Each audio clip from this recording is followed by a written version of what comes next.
hello बच्चों, welcome to the new video. In this video we are going to do our leftover question. So इसके पहले के question हम अपनी पिछली वीडियोस में ऑलरेडी कर चुके हैं. अगर आपने नहीं देखे तो आप आराम से जाके वो वीडियोस को देख सकते हो. अब हम इस वीडियो में लेट अस लिसन से क्वेश्चन आंसर्स को डिस्कस करेंगे. Alright, let's start. First question. You will listen to a talk about some outdoor activities that two friends spend their time doing. As you listen, answer the given questions in 1 or 2 words only. Refer to the page number 72 for transcript. So इस question में हमें page number 72 पे एक transcript दे रखी है, एक passage दे रखा है जिसको मैं पढ़ूंगी, आप सुनेंगे और उसके बेसिस पे हम देंगे अपने आगे के क्वेश्चंस का answer. Alright, let me tell you what outdoor activities Ajay and Dheeraj enjoy doing. यहाँ पे 2 बच्चे हैं, अजय एंड धीरज, और वो दोनों जो हैं अपनी लोकेलिटी में कुछ आउटडोर एक्टिविटीज़ करते हैं. जहाँ वो रहते हैं उसी के अड़ोस पड़ोस की जगह में वो कुछ आउटडोर एक्टिविटीज़ करते हैं, मतलब कि वो बाहर जाके खेलते हैं, मज़े करते हैं. Some days they like playing at the swings. कभी कभी वो दोनों बच्चे, स्विंग्स मतलब होता है झूले, कभी कभी उनको झूलों पे खेलना बहुत पसंद होता है. इन द पार्क, जो पार्क में झूले हैं ना, वहाँ पे उनको खेलना बहुत पसंद होता है. Ajay enjoys slides the most. Ajay को सबसे ज़्यादा ना स्लाइड्स पसंद है. स्लाइड्स मतलब झूले, फिसलने वाले झूले होते हैं ना, वो सबसे ज़्यादा पसंद है. किसको? अजय को. धीरज लाइक्स नेचर. धीरज को नेचर पसंद है. ठीक. So both take walks in the nearby park. So जो दोनों है ना, अजय और धीरज, वो दोनों ही, जो नियर बाय का मतलब होता है पड़ोस का जो उनके घर के पड़ोस में एक पार्क है, वहाँ पे वो लोग वॉक करते हैं. Listen two birds. बर्ड्स को सुनते हैं वहाँ पे पार्क में, चिड़ियों को सुनते हैं, उनकी आवाज़ को सुनते हैं, और ट्रीज़ को देखते हैं जो कि पार्क में थे. बट सैटरडेज़ को वो क्या करते हैं? ऑन सैटरडेज़ बोथ को साइकिलिंग.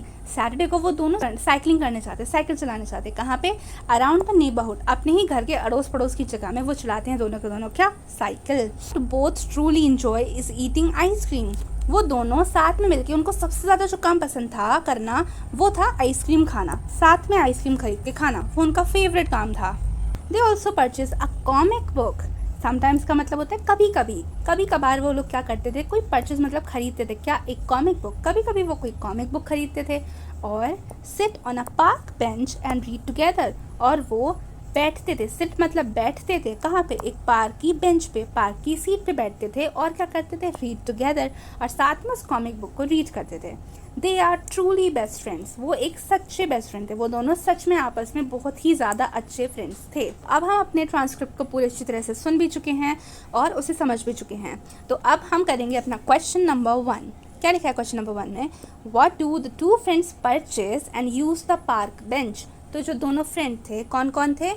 अजय एंड धीरज. वो दोनों फ्रेंड क्या खरीदते थे और पार्क बेंच को किस लिए यूज़ करते थे? तो अभी हमने पढ़ा था कि जो 2 फ्रेंड थे, अजय और धीरज, वो दोनों ही अपने पैसों से क्या खरीदते थे? कभी कभी एक कॉमिक बुक खरीदते थे. Very good.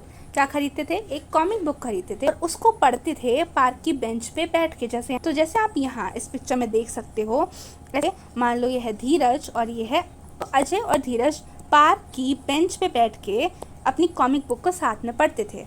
The two friends purchased a comic book and used a park bench for sitting on it and then reading the book. Alright, तो ये हो गया हमारा आंसर इस फर्स्ट क्वेश्चन का. अब आते हैं नेक्स्ट क्वेश्चन पे. You will once again listen to the talk about some outdoor activities of the two friends. As you listen, circle the picture that shows these activities. Meaning, अभी हमने जैसे थोड़ी देर पहले अपना पैसेज को पढ़ा था, उसमें कुछ बच्चे आउटडोर एक्टिविटीज़ कर रहे थे, साइकिलिंग कर रहे थे, जो कुछ भी कर रहे थे, मैंने आपको भी समझाया. हमें बस उन्हीं को सर्कल करना है जो वो उस पैसेज में कर रहे थे. क्या बच्चे अजय और धीरज पार्क की बेंच पे बैठ के अपनी कॉमिक बुक को रीड कर रहे थे? येस और नो? येस. तो हम इसको सर्कल कर देंगे. क्या वो आइसक्रीम खाते थे? येस, वो आइसक्रीम भी खाते थे. क्या वो वॉक करते थे दोनों संग में? यस, वो दोनों संग में वॉक भी करते थे. क्या वो दोनों ट्री के नीचे बैठ के रीडिंग करते थे? नहीं, वो ऐसा नहीं करते थे. This is wrong. वैसा नहीं करते. बेंच पे बैठ के अपनी बुक को रीड करते थे. क्या वो साथ में साइकिलिंग करते थे? यस, वो दोनों साथ में साइकिलिंग भी करते थे. बट क्या अजय वॉक करता था और धीरज चलाता था? ऐसा था कि नहीं, दोनों जो भी करते थे साथ में करते थे. Alright.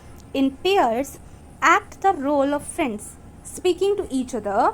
Speak about the following situation. तो अब हमें क्या करना है? हमें उन 2 फ्रेंड्स की जगह खुद को और अपने दूसरे फ्रेंड को रखना है, उनके रोल को परफॉर्म करना है. जैसे जैसे यहाँ पे सिचुएशन गिवन है उस अकॉर्डिंग हमें बोल के प्रैक्टिस करनी है. ऑलराइट, हमारी फर्स्ट सिचुएशन है a walk in the park. You can use the following: greet each other, ask if your friend wishes to go with you to the park. If yes, plan some activities. If no, ask what your friend would like to do. Listen and share what you would also like to do together. Second situation, sharing tiffins at home.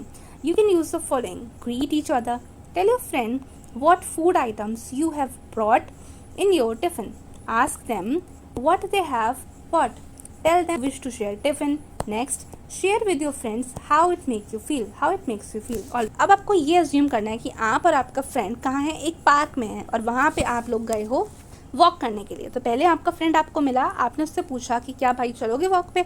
उसने अगर yes बोला तो फिर आगे की conversation हमें बतानी है, अगर नो बोला तो उसकी आगे की कॉन्वर्सेशन हमें करनी है। और हमारे कुछ पॉइंट्स, आप इन पॉइंट्स पे अपने दोस्त के संग, अपने फ्रेंड के संग स्पीकिंग की प्रैक्टिस कर सकते हो। ऑलराइट, अब हमारा आता है next question number 2, create a new situation and have another conversation. आपको एक नई सिचुएशन बनानी है और नई कॉन्वर्सेशन करनी है अपने दोस्त के साथ। जैसे आपने ये वाली कॉन्वर्सेशन करी वैसे ही आपको ये वाली कॉन्वर्सेशन करनी है, ठीक है। तो आप इसको अपने फ्रेंड के संग प्रैक्टिस कर लीजिएगा। Alright, next section, let us right, describe how your friendship with your friend started. अब इस सेक्शन में हमें लिखने की प्रैक्टिस करनी है। आपको बताना है कि आपके फ्रेंड के संग फ्रेंडशिप कैसे स्टार्ट हुई। The answers for when, where, how. पहले आप लोग कब मिले, कहाँ मिले, कैसे मिले। Then use your sentences to write a short paragraph of about 80 words. Give a title to your paragraph. अब पहले आपको कुछ लाइंस को फ्रेम करना है, फिर उसको आपको एक पैराग्राफ में बना देना है। ऑलराइट, सो आप अपने पैराग्राफ को कुछ इस तरह से फ्रेम कर सकते हो, ठीक है। 5 years ago, I walked into my grade 1 classroom feeling a bit nervous. I sat down at a wooden desk near the window and realized I forgot my pencil box. कि 5 साल पहले जब मैं फर्स्ट क्लास में था तो मैं पहले दिन स्कूल गया और थोड़ा सा नर्वस था और मैं अपनी एक सीट पे बैठा जो कि एक वुडन डेस्क थी और विंडो के पास थी। तब मैंने ये रियलाइज़ करा, मुझे ये पता मैं अपना पेंसिल बॉक्स घर पे ही भूल गया। Tears filled my eyes as the teacher asked us to start drawing. हम लोग को ड्राइंग करने के लिए बोला तो मेरी आंखें आंसुओं से भर गईं, टीयर्स से भर गईं। क्यों? Seeing my distress, the child sitting next to me smiled and handed me a bright yellow spare pencil.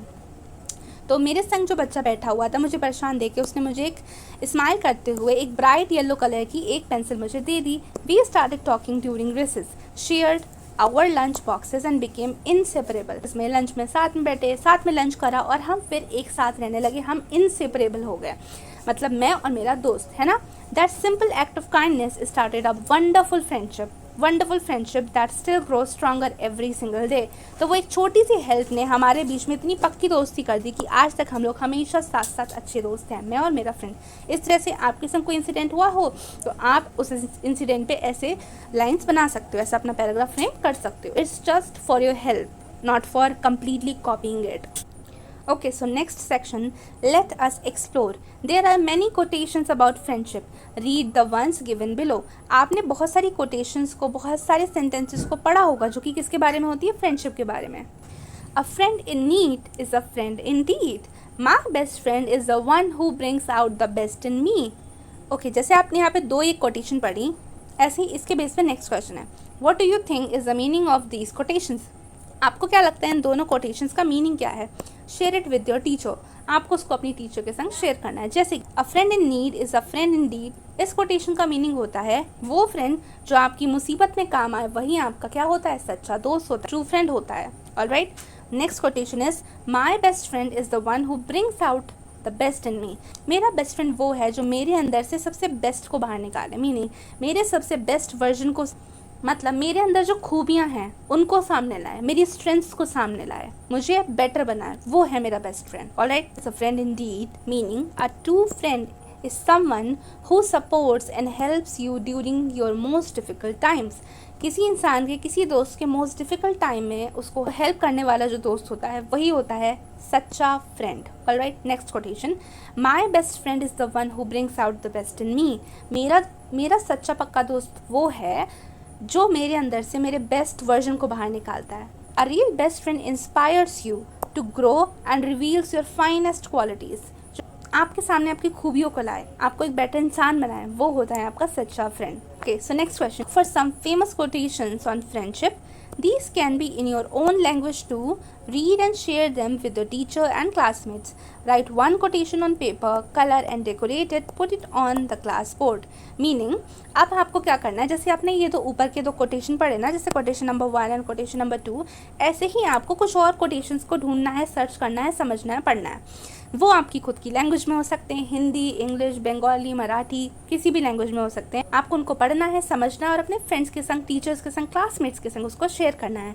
और आप क्या कर सकते हो, आप उसको एक पेपर पे लिख के सुंदर से उसको कुछ कलर वलर करके उसको डेकोरेट करके आप अपने क्लास के बोर्ड पर भी उसको डेकोरेशन के लिए लगा सकते हो। देखो, other quotations are, real friend is one who walks in when the rest of the world walks out. ये कोट दिया है मिस्टर वॉल्टर ने। और जब मुसीबत का टाइम होता है तो बाकी दोस्त जो होते हैं वो दूर हो जाते हैं, पर जो एक सच्चा फ्रेंड होता है वो ही अपने दोस्त के संग रहता है। ठीक है, friendship is the only cement that will ever hold the world together. Mister Woodrow Wilson कहते हैं कि फ्रेंडशिप जो है ना वो एकमात्र ऐसा सीमेंट है जो कि हमेशा पूरी दुनिया को जोड़ के रख सकता है, ऐसा वो कहते हैं। Next quotation, true friends are like chips and salsa, they always show up for you, no need to ask. Joy Benevento। तो मिस्टर जॉय बेनेवेंतो कहते हैं ट्रू फ्रेंड्स कैसे होते हैं, बिल्कुल चिप्स और सालसा की तरह होते हैं। They always show up for you, no need to ask, no need to ask, उनसे कहना नहीं पड़ता, वो हमेशा आपके पास होते हैं, हमेशा आपके संग होते हैं।